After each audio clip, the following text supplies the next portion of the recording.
안녕하십니까. 뉴스데스크 원주입니다. 아침 기온이 영하 10도까지 떨어지고 바람도 강하게 부는 매서운 한파 속에 80대 노인이 밖에 앉아 있다가 저체온증으로 사망했습니다. 한동안 강추위가 이어질 것으로 예보된 만큼 건강관리에 각별한 주의가 필요해 보입니다. 유주성 기자가 취재했습니다. 한 남성이 편의점 안으로 들어와 다급히 가게 주인에게 뭔가를 부탁합니다. 가게 주인은 서둘러 휴대폰을 찾고 지구대에 전화를 겁니다. 오늘 오전 8시 40분쯤 원주시 태장동의 한 편의점 앞에서 한 남성이 앉은 자세로 몇 시간째 움직이지 않는다는 신고가 접수됐습니다. 그냥 앉아가지고 그냥 몸만 이렇게 앞으로 뒤로 이렇게 왔다 갔다 하셨거든요. 네. 그런 분이 종종 계세요. 술 취해가지고 앞에서 음. 앉았다 한 시간, 2시간 뭐 길게는 뭐 3-4시간 있다가 가시는 손님도 있고 그래가지고. 당시 남성은 저체온증 증상을 보여 곧바로 병원으로 옮겨졌지만 결국 숨졌습니다. 저체온증 환자가 발생한 곳입니다. 당시 기온은 영하 8.6도 정도로 매우 추웠는데 바람도 강하게 불어 체감 온도는 더욱 낮았을 것으로 추정됩니다.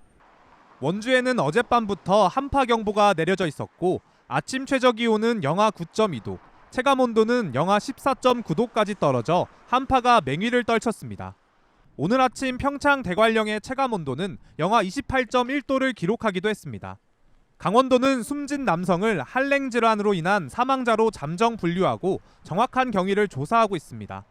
강원도에 따르면 지난 12월부터 현재까지 파악된 한랭 질환 피해는 원주 4명, 춘천 3명, 홍천과 고성 각 1명 등 총 9명입니다. 최강 한파는 내일이 절정입니다.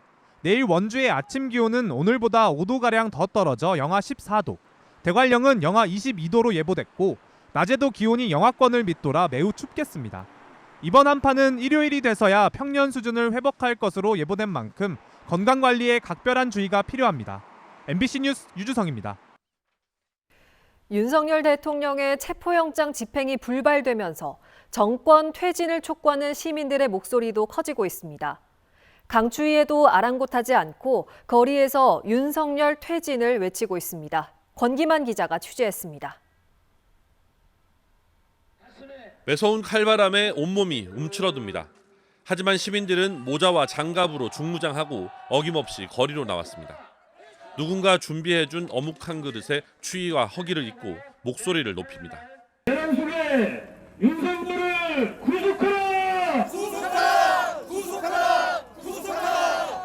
올겨울 최강 한파가 몰아치고 있지만 시민들은 아랑곳하지 않고 거리로 나와 윤석열 퇴진, 국민의힘 해체를 외치고 있습니다. 국민의힘은 국민을 배신하고 내란 속에 편입되었습니다. 민주주의 대한민국에서 존재 자체가 모순이고 만악의 근원이 되어버렸습니다. 집회를 마친 시민들은 내란 수괴 혐의를 받는 대통령 탄핵에 반대하고 대통령 관저에서 체포영장 집행을 막았던 유상범 국회의원 사무실을 향했습니다. 자신을 뽑아준 유권자들의 뜻을 무시하고 내란 공범을 자처하고 있다며 즉각 사퇴하라고 촉구했습니다. 체포영장 집행과 신속한 수사를 가로막는 행위는 내란 옹호 세력이자 동조자임을 스스로 밝히는 것이므로 이를 즉각 중단하고 의원직을 사퇴하라! 일부 시민들은 출퇴근 시간 피켓을 들고 거리로 나왔습니다. 더 많은 시민들에게 이번 내란 사태 책임자와 이에 동조한 세력을 벌하는 데 힘을 보태줄 것을 호소했습니다. 많은 시민들이 강추위에도 계속해서 거리로 나오고 있는 이유는 국민에게 계엄의 칼을 들이대고 또 이를 비호한 자들이 하루빨리 합당한 벌을 받아야 시민들의 일상도 제자리로 돌아갈 수 있다고 믿고 있기 때문입니다. 시민들이 그 기간 동안 느껴야 할 희노애락을 분노에만 휩싸여 있어서 하루빨리 원래대로 돌아갔으면, 다들 일상으로 돌아갔으면 좋겠습니다. MBC 뉴스 권기만입니다. 2025학년도 초등학교 예비소집 결과 도내에서는 아동 6명의 소재가 확인되지 않았습니다. 강원도 교육청에 따르면 취약 대상 아동 9천여 명 가운데 91.9%인 8,300여 명이 예비 소집에 참가했고 불참자 중 사유가 확인되지 않은 아동은 원주 4명, 평창 1명, 삼척 1명 등 6명으로 집계됐습니다. 교육청은 지자체와 협조해 유선 연락과 가정 방문 등을 진행하고 필요한 경우 경찰에 수사를 의뢰할 계획입니다. 2025학년도 원주시 중학교 입학 추첨이 오늘 원주교육지원청에서 실시됐습니다.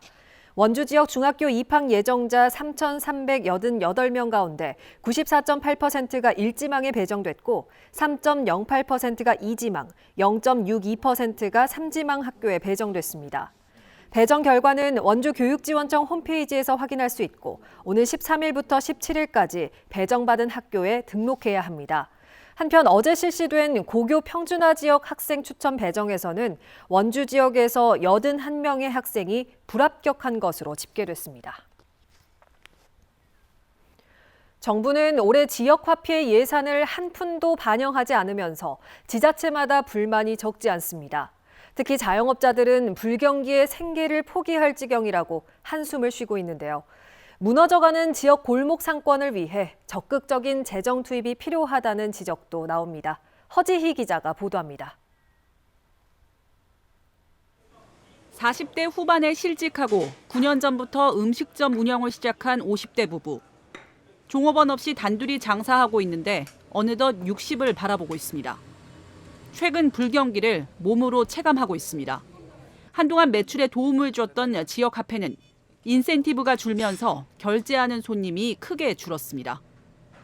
10분이 하셨다면 한 4-5분 정도로 이렇게 많이 결제를 안 하시는 편이죠. 저희 입장에서는 뭐 좋죠. 다른 카드보다 이게 훨씬 나으니까. 수수료 부분도 그렇고. 국내 700만 명에 달하는 자영업자의 3분의 2는 5, 60대. 다른 업종들보다 초고령화 속도가 빠릅니다. 하지만 대형마트, 소비재와 신선식품, 배달까지 온라인 시장이 빠르게 잠식하고 있습니다. 재작년 기준 전국에 100만 명 자영업자가 폐업했고 충북에서도 2만 9천 명 가까이가 가게 문을 닫았습니다. 사실상 마지막 생계 수단을 접은 겁니다. 100세 시대라고 하니까 좀 더 살아야 되고 하는데 지금 이게 안 된다면 앞으로 20-30년간은 뭐 해 먹고 살아야 되나 그런 생각도 하죠.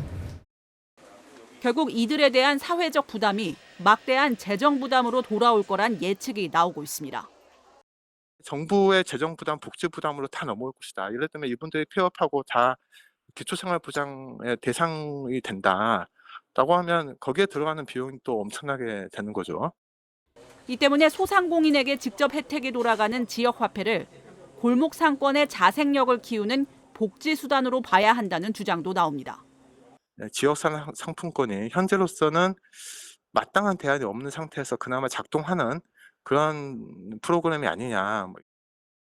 다만 현재 지역 화폐 사용의 상당 부분을 차지하는 학원이나 병원, 주유소 같은 가맹점은 골목 상권 활성화와 무관한 만큼 세부 조정이 필요하다는 지적도 있습니다. MBC 뉴스 허지입니다.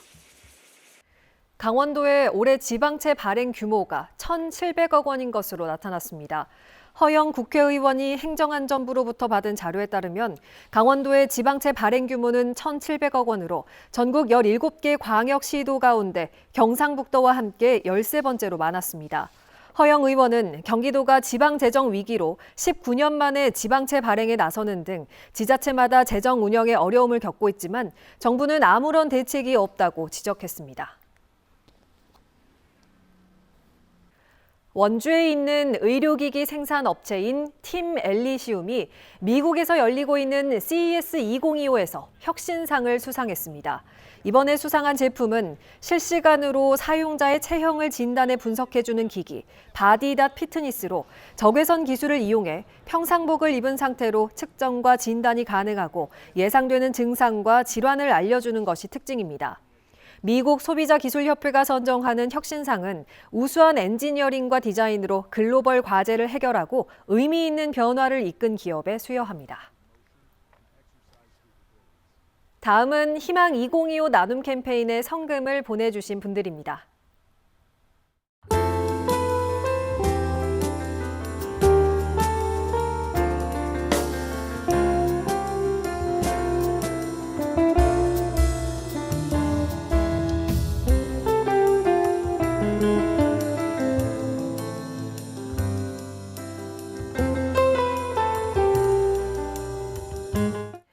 후원금을 보내주신 분들께 감사드립니다. 다음 소식입니다. 설 명절을 앞두고 성수식품을 만들고 판매하는 업체에 대한 현장 점검이 실시됩니다. 원주시는 가공식품과 건강기능식품, 제수용 선물용 식품, 농수산물 등 성수식품 제조 판매업체를 대상으로 식품 원료와 첨가물 적정 사용 여부, 소비기한 경과 제품 사용과 보관 여부 등을 점검합니다. 점검에서 확인된 위반 사항에 대해서는 현장에서 시정 조치하거나 사법 처리한다는 계획입니다. 평창군과 서울대학교 평창 캠퍼스가 새해 첫 상생협의회를 열고 올해도 다양한 분야에서 공동 발전을 위해 협력하기로 뜻을 모았습니다. 오늘 협의회에서는 그린바이오 벤처 캠퍼스 조성, 평창 수학 아카데미아 건립 등 기존 추진 사업을 점검하고 강원특별법 특례 발굴, 서울대학교 평창 캠퍼스 산학협력단지 활성화 등 신규 협력 사업에 대한 의견도 나눴습니다. 평창군과 서울대학교 평창 캠퍼스는 지역 발전을 위해서 지난해 4월 상생협의회를 발족하고 서로 협력하고 있습니다. 횡성군의 새해 주요 업무 합동보고회가 오늘 횡성문화원에서 열렸습니다. 김명기 군수 등 공무원 200여 명이 참석해 국장급의 총괄 보고와 부서별 업무 진행 상황을 점검하고 2025년 사업 추진 방향을 공유했습니다. 또 새해 10대 핵심 사업에 대한 세부 계획 수립에 착수하며 효율적인 군정 추진을 다짐했습니다. 김 군수는 군민과의 약속을 지키고 실질적인 성과를 이루기 위해 모든 공직자와 한마음으로 노력하겠다고 밝혔습니다. 드라마 작가 황순영 씨가 고향인 영월에 고향사랑 기부금 1,000만 원을 냈습니다. 황 작가는 고향 발전에 작은 보탬이 됐으면 하는 마음으로 기부를 결정했으며 앞으로도 영월에 대한 지속적인 관심을 이어가겠다고 소회를 밝혔습니다. 지금까지 뉴스데스크 원주였습니다.